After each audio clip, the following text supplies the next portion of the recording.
Olá! Mais uma vez aqui estamos com o nosso programa Os Gedeões, trazendo a você a Palavra de Deus, trazendo a você o que a Palavra de Deus nos mostra em histórias tão lindas, em momentos especiais na vida de homens de Deus, na vida de homens ali mostrados nas Escrituras com lições tão preciosas para nós.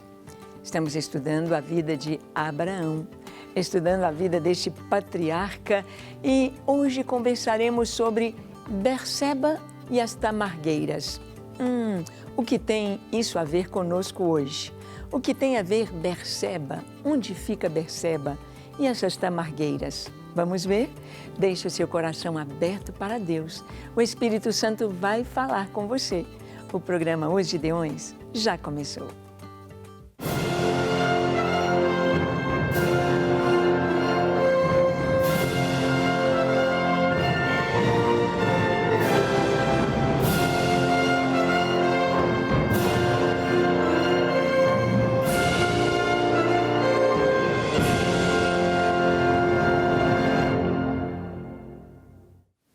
Muito bem. Como é maravilhoso nós termos a Palavra de Deus conosco, termos a Palavra de Deus na nossa língua, em português.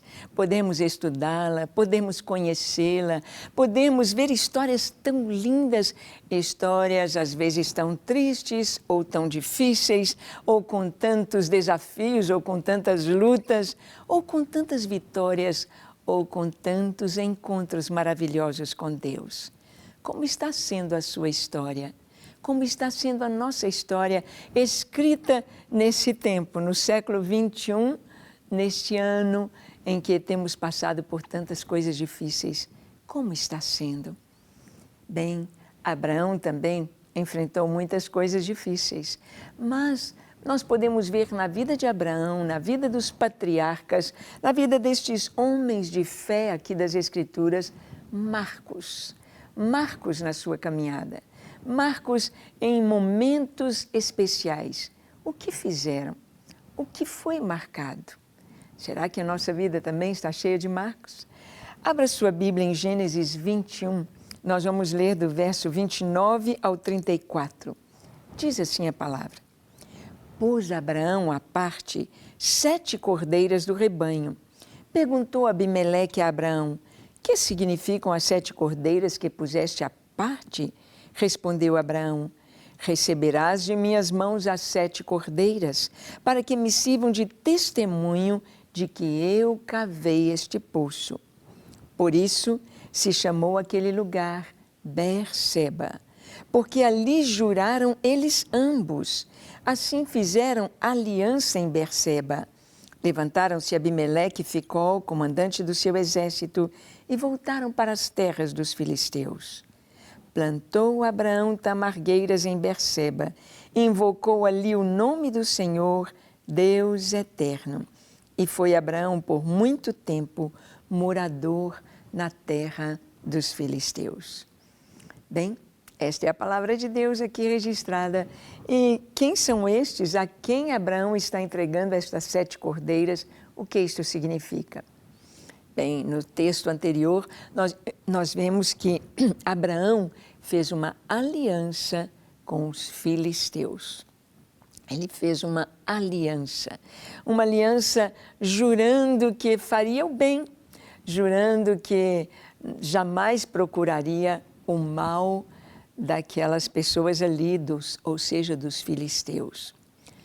A pergunta é, será que Abraão perguntou a Deus antes de fazer esta aliança? Será que Abraão estava certo de que isto era da vontade de Deus?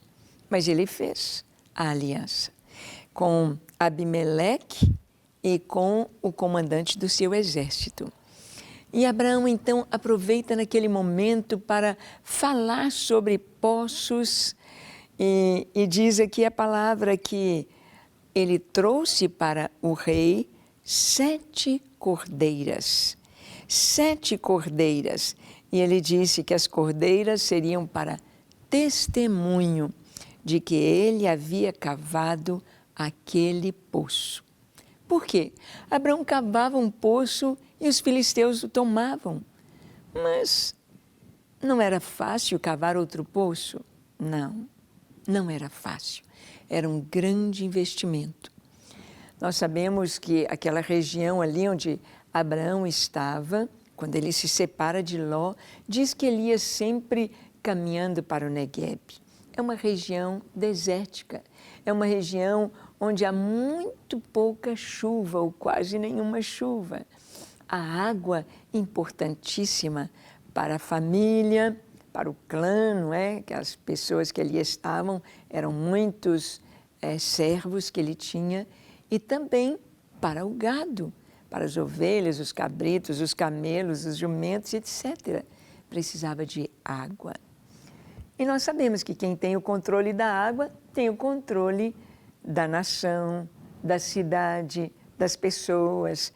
E Abraão, então, cavou aquele poço, investiu ali, gastou dinheiro ali, era como um poço artesiano, bem profundo, águas saudáveis, águas boas ali daquele poço. E ele chamou aquele poço Berseba, que significa o poço do juramento. O poço do juramento, porque ali eles juraram fazer o bem um ao outro. E quem são os filisteus? Bem, os filisteus até hoje estão ali naquela terra que na época de Abraão era a terra de Canaã. Os filisteus continuam ali na terra que hoje é chamada Palestina, ou a terra filistina. Nós vimos que este nome Palestina foi dado por Roma para aquela terra. Ali estavam as 5 cidades, estado dos filisteus. Ecrom, Gaza, Gate, Ascalon, e ali estavam aquelas cidades. E ele fez aliança com os filisteus. É muito interessante vermos que depois Deus manda Moisés vir e conquistar a terra, e os filisteus não estão arrolados na lista das nações conquistadas. Ali estão heteus, heveus, girgazeus, perizeus, mas não tem os filisteus. Por quê? Porque Deus é um Deus que valoriza a aliança. As pessoas têm banalizado as alianças. A gente vê o casamento hoje. Muitos jovens hoje nem pensam em casar. Vamos morar juntos e acham que está tudo bem, que está tudo certo. Não está tudo bem. Não está tudo certo. O casamento é uma aliança, é um pacto entre um homem e uma mulher, é a formação de uma família. E Deus ali está presente, Deus ali está. Tanto que os casamentos têm o seu registro lá legal, mas tem também a bênção espiritual no casamento, na cerimônia. Nós vemos então que Deus, ele valoriza as alianças. E diz aqui a palavra que logo depois que eles se despedem, Abimeleque e Ficol voltam para suas cidades ali dos filisteus. O Abraão em Berseba, ele fixa residência ali e planta tamargueiras. Ora, aqui no Brasil, quando a gente planta uma jabuticabeira e planta aquela muda pequena ainda, sabemos que vai levar 20 anos para comer da jabuticaba daquela muda plantada.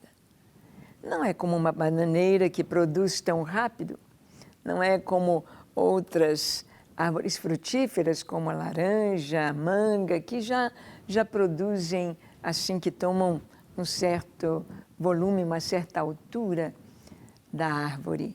Mas a jabuticabeira precisa de 20 anos depois de plantada para dar fruto.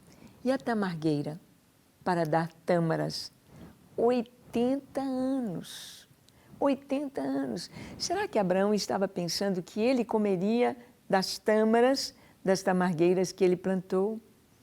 Abraão estava olhando para frente, ele estava olhando para o futuro, ele estava olhando o que ele deixaria para a sua geração, para os que viessem depois.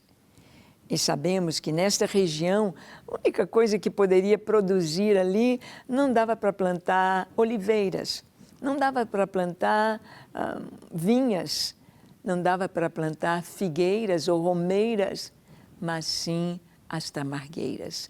Então ele sabia que aquela terra era própria, deserto sim, mas teria tâmaras, teria doçura, teria fruto, talvez não para si, mas para os filhos, os netos, os bisnetos e a sua descendência. Abraão coloca este marco na sua vida. Ele fez uma aliança, ele preparou, ele teve a sua vida com uma política de boa vizinhança, uma política de amizade, uma política de fazer o bem e de ser reconhecido, não pela sua força de ser um lutador, de ser um homem de guerra, de ser um mercenário, mas ele plantou o seu nome porque ele amava Deus.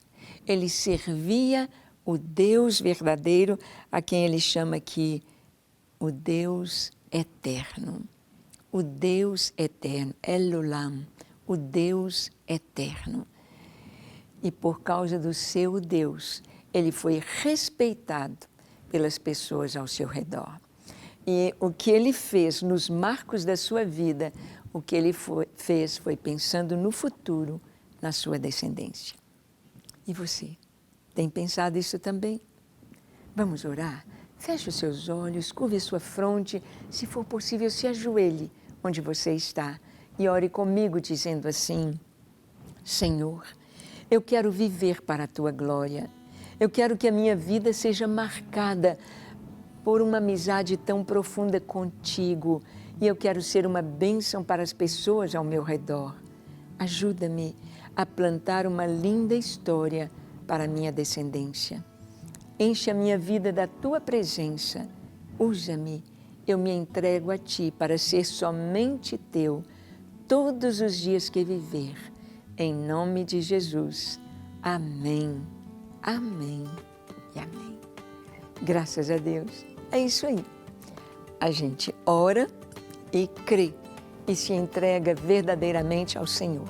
Esteja em aliança com Ele e que você possa marcar este dia como um dia em que você fez uma aliança com Deus, entregando a Ele o seu viver. Deus te abençoe ricamente. Até o nosso próximo encontro aqui na Rede Super, quando estaremos compartilhando com você a Palavra de Deus. E não se esqueça de acessar o nosso site, gideões24h.org, e conhecer este ministério maravilhoso, ser também um Gideão 24 horas diante do Senhor. Deus te abençoe.